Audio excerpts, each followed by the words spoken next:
Usually when I'm out here, I'm shooting, you know.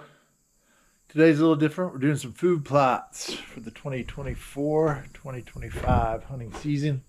Labor Day was almost 2 weeks ago. It's the 10th of September today. I planted these brassicas mid-August. Kind of show you where they are with things, kind of what's going on with my plots. Tomorrow, September 11th. Keep those in your hearts who lost a loved one. Fuck you, Durka Durkas. My name is Ahmed. I'm a terrorist. We're not out here shooting today. These past few weeks, anytime I've had free time, it's been trying to get these plots ready for myself and for my dad. Been out here cutting, spraying with little stuff that I have. I'm calling this the four-wheeler food plot series. That's all I'm doing these things with. That's the same thing I did them with last year. Unfortunately, my tractor's down. I got all this nice shit. I can't use it. This episode of The Freedom Farm is absolutely not sponsored by any of these companies, but it does look cool. I do want to thank the person right here on the screen for the latest donation. I'll put the link to my GoFundMe site in the description below or right here on the screen as well. Thank you very much for contributing. I do appreciate it. If you find it in your heart, hit me up on my GoFundMe site right there. I do appreciate the donation. And while you're at it, do me a favor, and I appreciate it in advance for hitting that subscribe button. We're making do with what we have. I've got a tiller. I've got a drill. I've got a tractor. And I got 2 bush hogs. I can't use any of that without the tractor. So I've been down. It sucks. Been doing everything with four-wheeler. I'll show you kind of where I am with it, what I got going on. And I'll take you along. Stay tuned.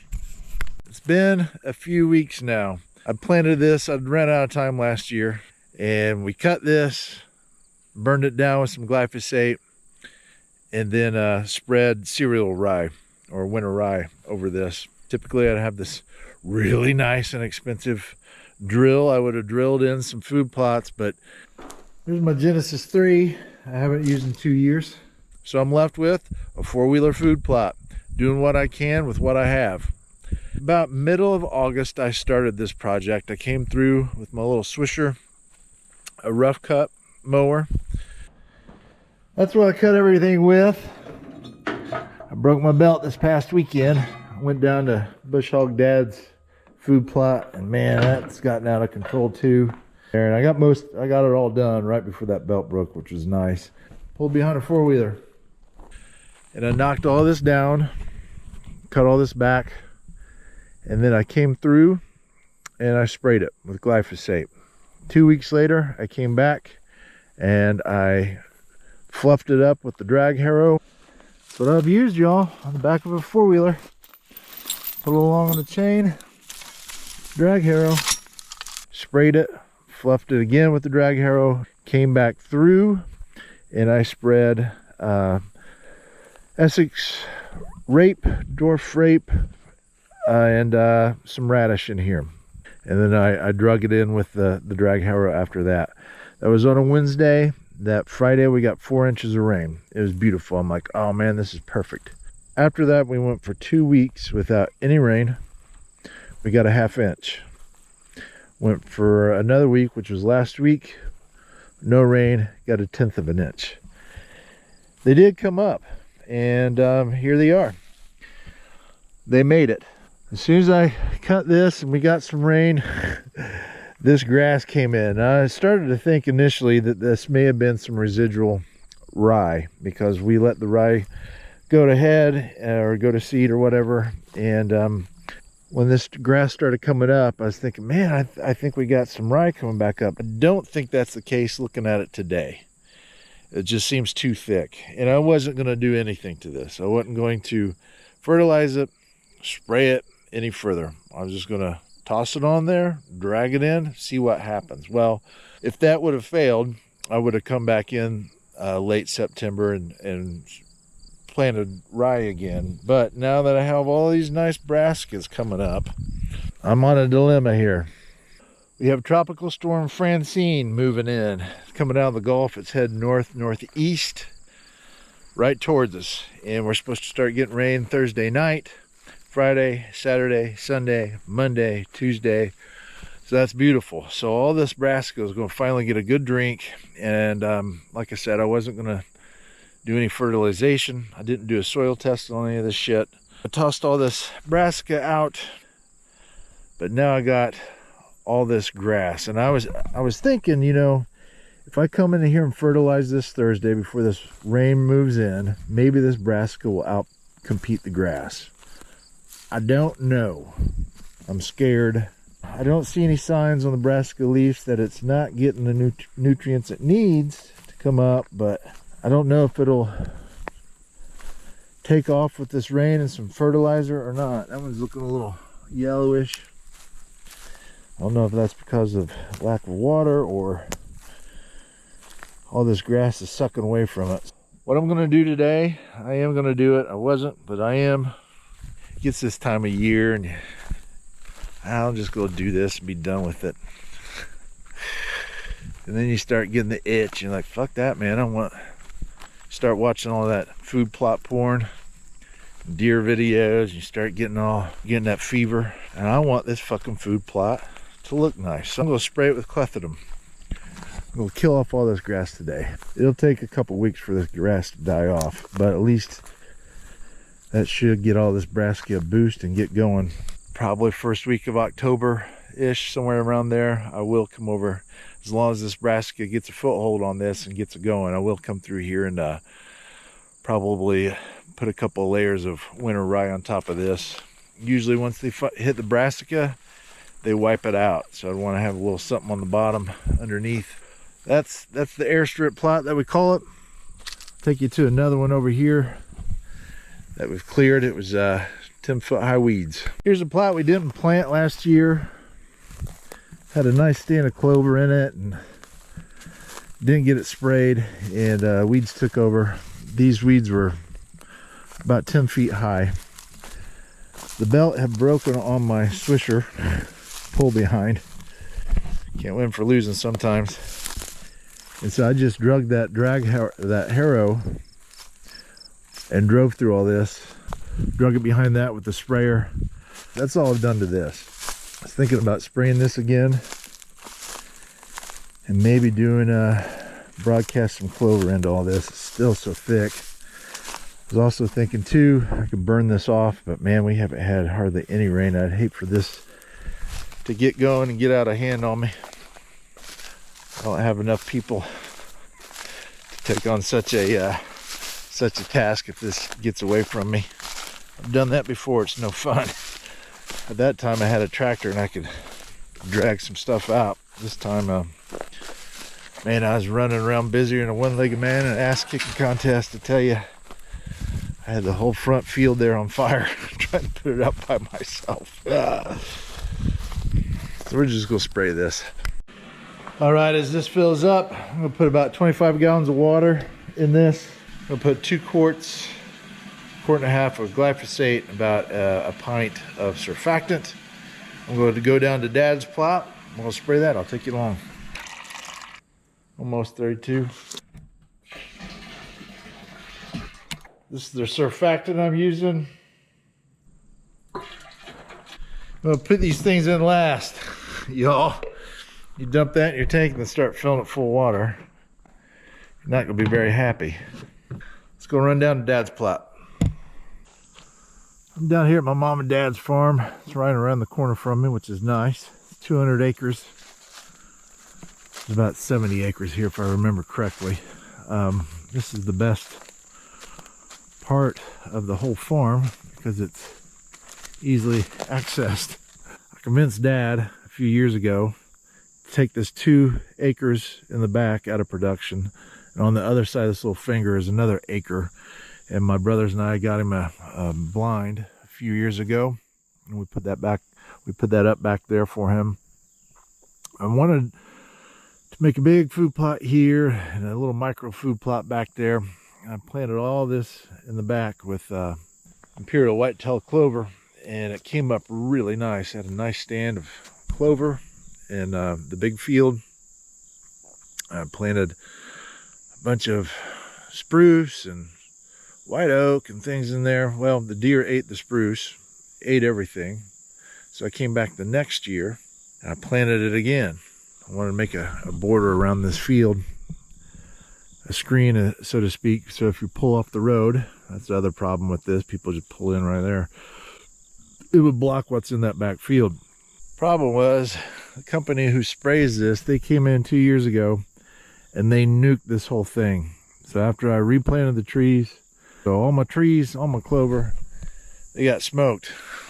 Last year, having the tractor down, I tried to get in here and do what I could with that pole behind. I mowed some strips, planted rye, and ran out of time and planted rye in the other field too. That came in nicely. This bigger field started to get some sycamore trees in it. You should see it now. Holy shit. 2 years has gone nuts. Last year it wasn't this bad. I couldn't even get through it.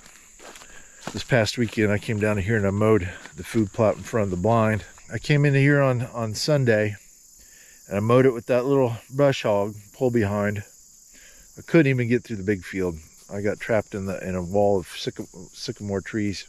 Tried to cut through it, burned my belt, but habitat wise, it's doing what I wanted it to do.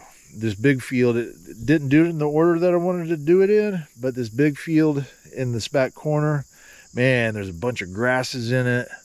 It's funky, it's gnarly, it's pretty sweet. And so I'll take you back to the food plot. I cleared probably about a ½ acre. This is the corner 2 acres. It's really filled in nicely with some nice grasses and cover. Unfortunately, man, it's just taken over by those sycamore trees. Hopefully I can get the tractor fixed and I'll clean this up next year. But try to cut a trail through here heading to the blind. I hit a wall of sycamore trees. But it's got some nice edge. And it's got some nice cover. And it's got some nice security for bucks. And that's what we want, for them to feel comfortable. Not necessarily in this big field. Your doe will be out there. I want that buck to cruise through here. Check that food plot on the other side of those big trees. I'll take you there. Here's the 1 acre finger. We're just on the other side over there. 2 acres. You got this finger that comes around. You got this little 1 acre cove here. There's Pops' blind right there. I got about a ½ acre cut. So much duff on it. I really hate spraying with that much crap on there, but I'll go ahead and spray this and I'll come back. I got to shoot nationals this weekend. When I get back, I'll come down here and check this out, see how it looks. This is how my Nebraska plot looked. Had all this garbage on it, and that's how I wanted it. I knew we were coming into some dry times. Didn't think it'd be this dry. We're in a semi-dry, but I wanted all that thatch layer to work down under this crap, and all this crap to die on top of it and create a mulch, and that's held that moisture in up top. I really do believe that's why I have brassicas up right now.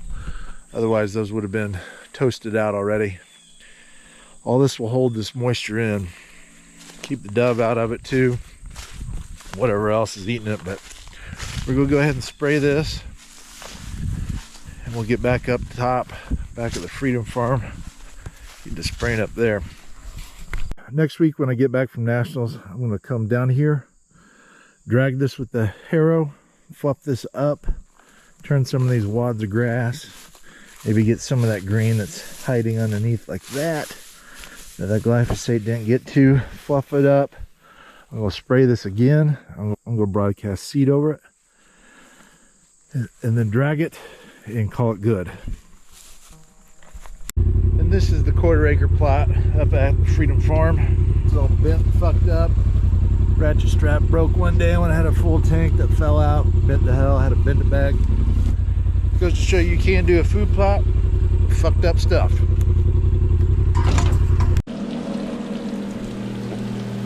Got the hose in the tank. Get this cleaned out real well. For the past 2 years I've done these food plots with just a drag harrow and a 4-wheeler. That's all you need, folks. It really is. Just mix this clethodim up. It's about 3 years old. Hopefully it'll work. Throw it in the water, it's brown. When you throw it in the water, it turns milky. I I got about 15 gallons of water. I put 16 ounces of clethodim in there. And about 12 ounces of surfactant. It's my other food plot. We were over in the airstrip earlier. This is the Michigan field, I call it. There's my blind right back there. That's miscanthus grass. This shit, I've got it in certain places on the farm. None of it's as tall as this stuff right here. The soil conditions or the growing conditions must be perfect for it. That stuff 15 feet tall. I've got it as a screen for my blind there. And I gotta knock it back and cut it back. Too tall. That'll stand all year too. Ice storms, snow. It's really nice. Really nice. All right, same deal over here. I mowed it, I drug it, I sprayed it, drug it, sprayed it, seeded it. It's not a brassica. Radish, dwarf Essex rape. That's all this plot is. A bunch of grass. I'm gonna get rid of that today. This field's a little over an acre in size. All right, I just ran over this shit. Did I kill some of it? Maybe. Do I think most of it will pop back up? Yeah, that's my bet. Tune back in and see what happens there. Right there is a quail. I've got them everywhere. Check this out.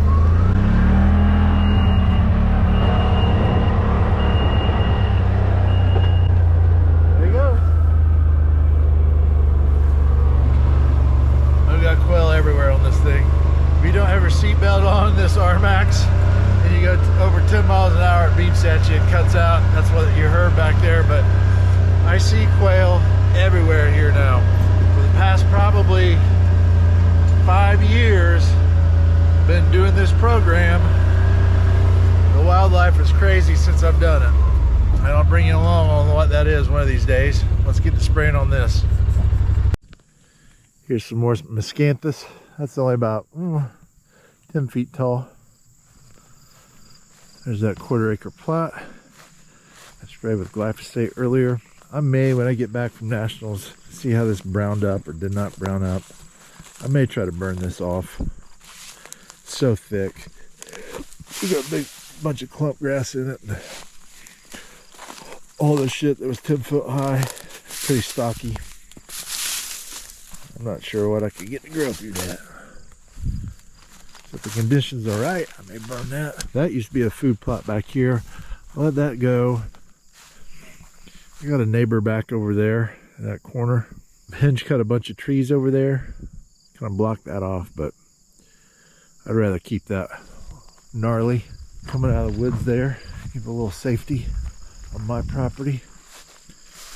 And then I got this row of miscanthus here. That's pretty good stuff too. It's probably about 15 feet tall.